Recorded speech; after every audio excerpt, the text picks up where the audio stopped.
Des moments où la douleur est trop grande pour être contenue.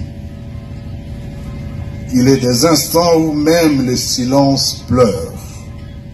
Et aujourd'hui est de cela. Nous sommes réunis ici non par choix, mais par la cruauté de l'histoire. Nous sommes réunis autour des morts trop nombreuses, des vies fauchées trop tôt, des destins brutalement interrompus. Une fois de plus, M. Tshisekedi et son régime tribal a tué. Il a tué sans voir. Il a tué sans entendre les cris. Il a tué sans distinguer l'ennemi de l'innocent. Par des bombardements aveugles et indiscriminés, il a sémé la mort là où il n'y avait que des civils, des femmes portant la vie, des enfants portant l'avenir, des vieillards portant la mémoire, des êtres sans défense, dont le seul tort fut de se trouver dans un espace libéré. Comme si vivre hors de leur domination était devenu une faute suprême.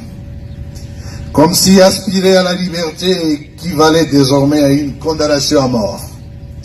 Ces bombes n'ont pas seulement détruit des maisons, elles ont détruit des rêves. Elles ont anéanti des projets de vie, des rires d'enfants, des espoirs de mères. Elles ont anéanti des projets de vie.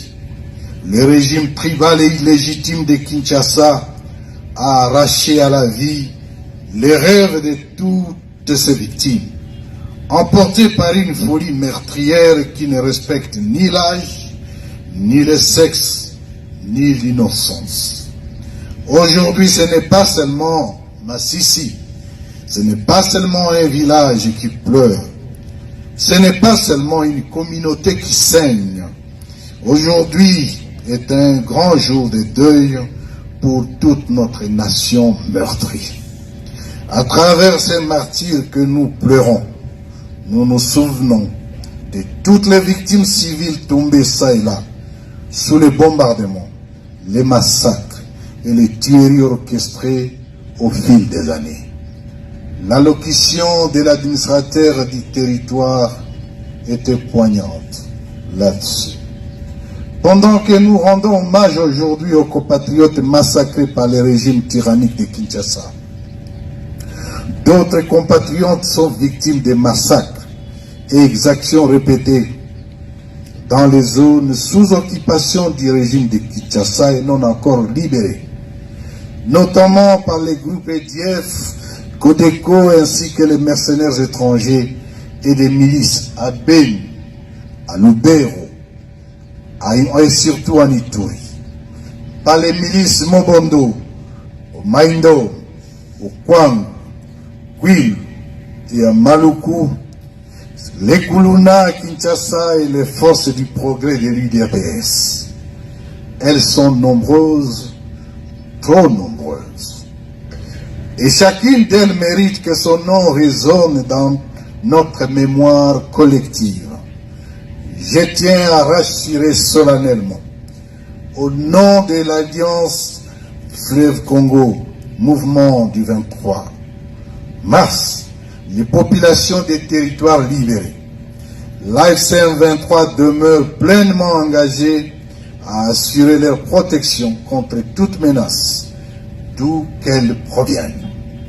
La sécurité des civils, la préservation de leur dignité, et le respect de leurs droits fondamentaux constituent les priorités absolues de notre révolution constitutionnelle. Le message clair de population exprimant leur refus de retour des forces responsables des chaos et de l'insécurité a été entendu.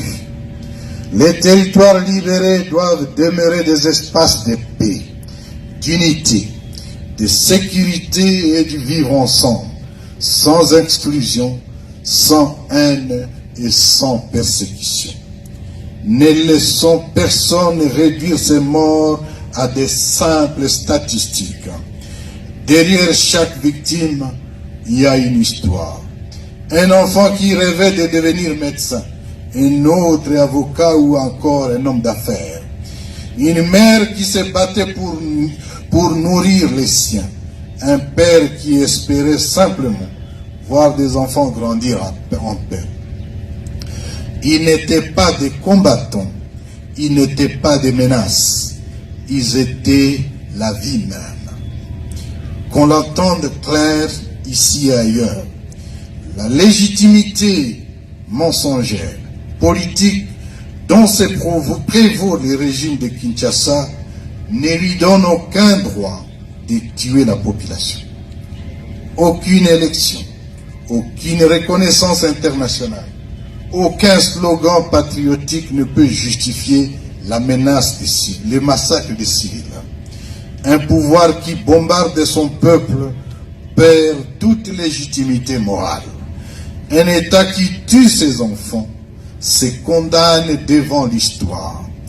En cet instant de profonde affliction, l'AFC M23 exprime sa compassion la plus sincère et la plus profonde aux familles endeuillées. Nous savons que les mots sont faibles face à la perte d'un être cher. Nous savons que rien ne remplacera une mère, un enfant, un époux ou une sœur. Mais nous voulons que vous sachiez ceci, votre douleur est la nôtre. Nous pleurons avec vous, nous portons ce deuil avec vous et nous refusons que votre souffrance soit ignorée ou banalisée.